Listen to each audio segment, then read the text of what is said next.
Hello, welcome to RC Video Reviews. Today we're taking a look at the Radiomaster R161. This little receiver is what we call a kick in the balls. Before I get into the content, I'd like to say thanks to Radiomaster who sponsored this video by sending me the R161 for review. If you're in the market for Radiomaster products, they can be found at a lot of different retailers online. For this receiver, I'll provide a couple links in the description where you can actually find it in stock. Alright, when I opened the video, I said this was a nut shot, and it's a nut shot to Fursky, and I'm going to tell you why. Because Radiomaster, they're doing all the right stuff. First off, the TX16 is taking lunch money from FreeSky on the radios. Now they're in the receiver market, and they've got this R161 out there for 10 bucks. 10 bucks. The next closest receiver you can find from FreeSky right now is $23.99. And by the way, one of the reasons I got involved with FreeSky in the first place is because they had receivers like this small, that were $10, $12, $13.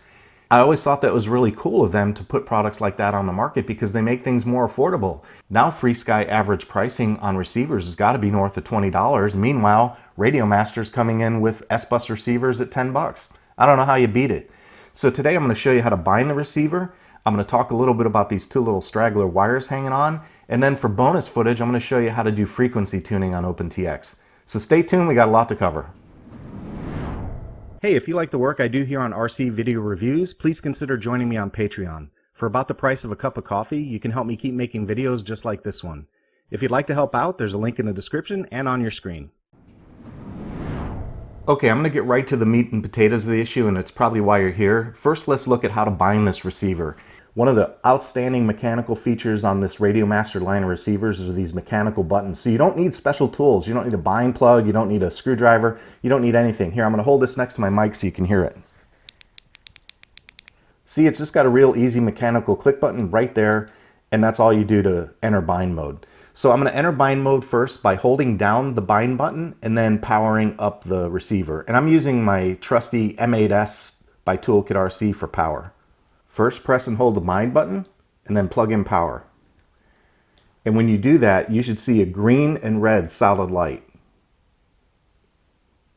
Once you've got a solid red and green light, go down to the bind section on your radio, select FreeSky and D16 and click on bind.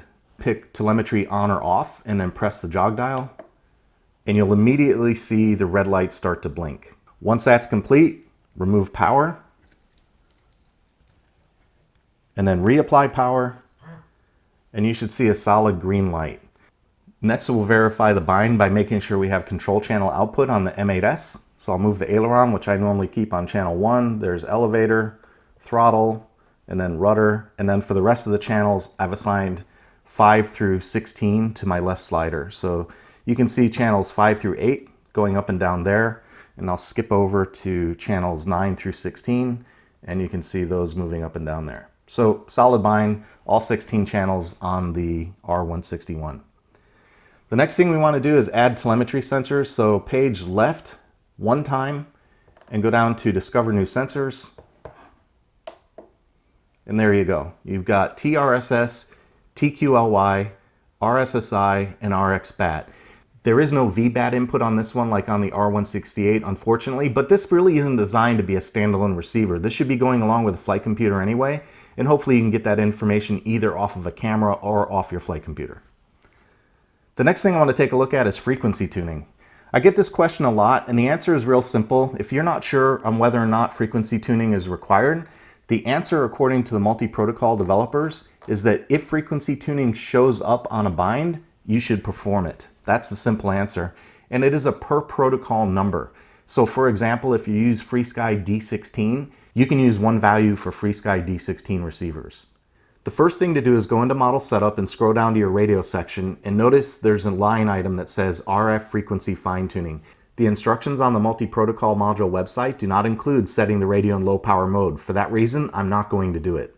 What they do say to do is lower your frequency fine-tune until you lose RSSI. Go ahead and click on the RF frequency fine-tune value and use your jog dial to find the minimum.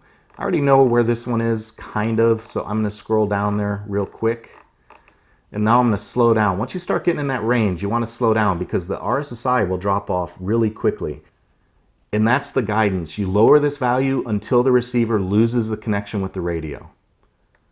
So I'm going to keep going until that RSSI value drops to 0. And I'm going to go real slow here because I know it's going to drop soon. You can see it declining. I'm down to 73, 65. There it is, 69. So on my radio, I lose RSSI at a negative 69. So record that value, negative 69, and then do the same thing on the other end of the scale. So same thing. I know the neighborhood where it happens, so I'm going to go slow in this area until it drops off.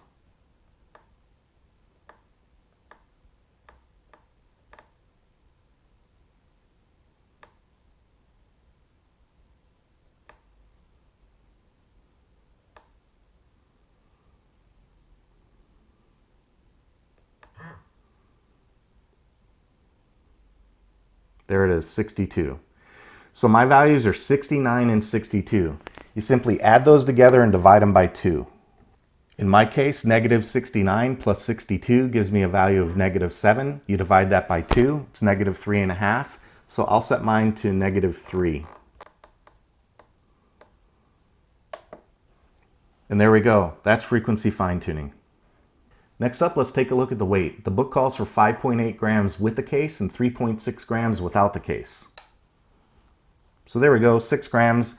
And yeah, you can probably take that protective case off. By the way, I like that case. I like the idea of putting my attachment material, Velcro or double-sided tape, on a plastic case rather than putting things directly on the circuitry below.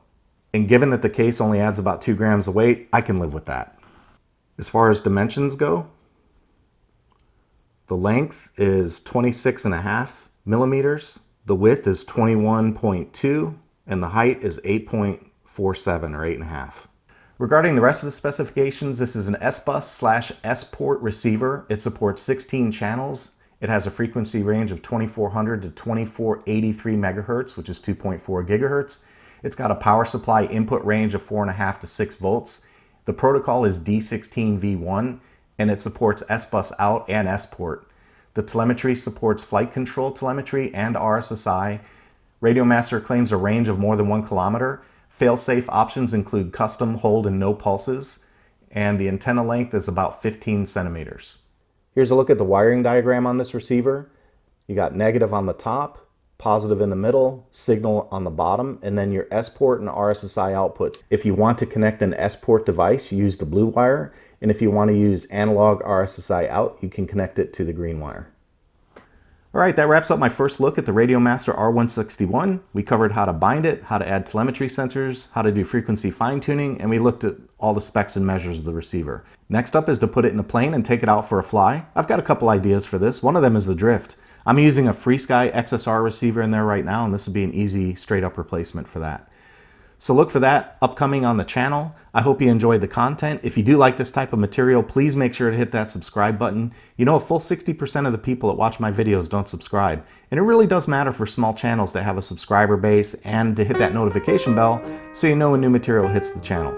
Check out my affiliate links in the description. And like I said at the beginning, I will have links for where this receiver is in stock as of the time of this video. That's all I've got for today. Take it easy.